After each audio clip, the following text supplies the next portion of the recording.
What is your issue, Secretary, with the 3 bloggers? Sino to? Hindi ko sinusundan yung mga vlogger na yun, pero nasundan ko yung issue na ipapakulong mo rin yun. Is your issue against the 3 bloggers on the content of the interview? Or the mere fact of interviewing a person who was a The mere fact of interviewing somebody wanted by the law and without disclosing, without being cooperative with the legal system. Sir. Did they interview in person Sir, it's just or Zoom? sir, Was it on Zoom or an in-person interview? I'm not sure, sir, but it's you direct already- or indirect contempt of court, sir. Hindi pwedeng direct contempt yun. The direct contempt must happen right before the judge. Hindi Indirect pwede. contempt of court, sir. Okay. You didn't even know what happened and you already have formed that it's possible indirect contempt. I had it investigated, and that is what was given to me by our people. That is the act. That the act being given attention to is the lack of respect for the legal system, sir.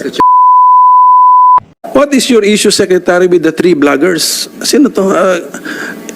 Hindi ko sinusundan yung mga vlogger na yun, pero nasundan ko yung issue na ipapakulong mo rin yung 3 No, sir. bloggers. Maybe the message is really the person they interviewed a person wanted by the law. A person wanted by the law never appeared to respect the jurisdiction of our legal system. So they interviewed somebody like that. So may standing warrant of arrest po yan. But when you interview somebody like that, you're already telling the people it's okay to flout the law. And probably it's contempt of court, sir. As I said in our press conference, it's contempt of court when you're telling people it's okay to disrespect the court by saying that saying many things without respecting the jurisdiction of the court, sir. So is your issue against the 3 bloggers on the content of the interview? Or the mere fact of interviewing a person who was a The mere fact of interviewing somebody wanted by the law and without disclosing, without being cooperative with the legal system, sir. All of a sudden, it becomes their fault? Sir, It becomes the fault of sir, the we are interviewers? entitled to freedom. We have all our freedom. We will die defending freedom, sir. But when it comes to obeying the law and respecting the law, I think it's something that we should also die for. We also have to make sure that people still respect our legal system. Iyan ang point ko, what was the law being violated? Because they did they interview in person Sir, it's just or Zoom? sir, Was it on Zoom or an in-person interview? I'm not sure, sir, but it's you direct already- or indirect contempt of court, sir. Hindi pwedeng direct contempt yun. The direct contempt must happen right before the judge. Hindi Indirect pwede. contempt of court, sir. Okay. You didn't even know what happened and you already have formed that it's possible indirect contempt. I had it investigated, and that is what was given to me by our people. That is the act. That the act being given attention to is the lack of respect for the legal system, sir. Mr. Chair. if But I it's, can- I just make one pa bago ko malimutan. So it's just banggaan lang ng values ito eh. So the Secretary invokes respect for the legal system. While on the other side of the coin is free speech. So I do not know how they can be held to account for the fact of their desire to talk to somebody and was an outstanding warrant of arrest and then siguro pinost ba nila ito online. Hindi ko napanood din actually because wala naman akong issue against them. But Secretary, you should find out everything before Sir, you say these things. Pa-chilling effect ang resulta niyan eh. Sir, honestly, I try not to watch it because I'm the one being alluded to in the interview, and I don't want to watch it. I don't want to waste my time listening to people who would just want to malign my person, sir.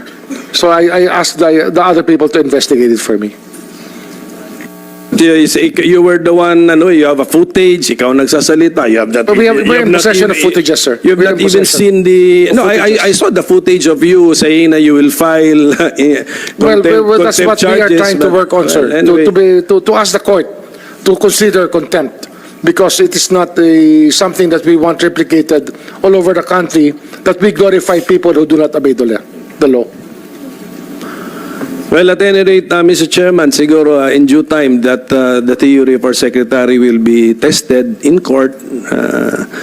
But of course, I will side with the freedom of our people to speech, to associate and to make known to the public facts and opinions. Wala namang mali sa opinion, opinion. So at any rate, Mr. Chairman, I think our senior lawyer in the Senate wants to say something, Mr. No, I just Chairman. would like to... Are you with the done permission- with your questioning? Hindi pa, pero is my time over, Mr. Chairman? You've had two and a half rounds already. in one round.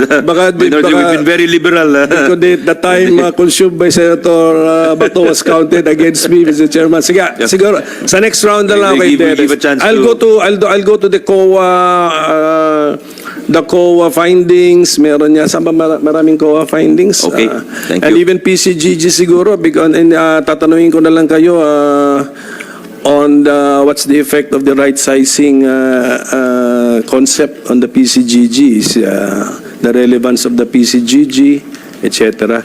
Sige, at the request of our chairman, I'm yielding my time, Mr. Chairman. Thank you for the generous time that you have given to me. Thank you. Thank you, Minority Leader. Yeah. Mr. Chairman, Vice Chair just Francis. interjection. I will donate half of my time to the good minority leader. Perhaps he can still apprise this committee. Sino ba yung tinutukoy yung tatlong vloggers? Ano ba yun? Kasi marami ako na... Can you identify and the incident itself? For the record, just to be part of the records of this committee hearing. Sino po ba? Ano Hindi ako nanonood noon. Ang napanood ko is the press conference of our secretary. So, Secretary, if you can identify the 3 bloggers na gusto mong pailan ng contempt charges before the court. Ano po yung insidente? Kasi ang dami pong... Sir, sorry, I don't have their names now, sir. I cannot answer that question now. Mr. Chairman, how about yung sir, yung wanted person na in-interview nila? The interviewee. Interviewee, The yeah. interviewers, hindi pa natin alam kung sino, but the interviewee, the subject. Mayroon, The subject was Mr. Bantag. okay. Thank you, Mr. Chairman. Secretary. Thank you, Mr. Chairman. So you're no longer going to ask questions? I have. Yeah, go ahead. Yeah, it's your time. The Minority Leader yielded to you and we'll go back to him afterwards. I will, as I have said, I will donate half of my time to the senior lawyer here from Cagayan de Oro.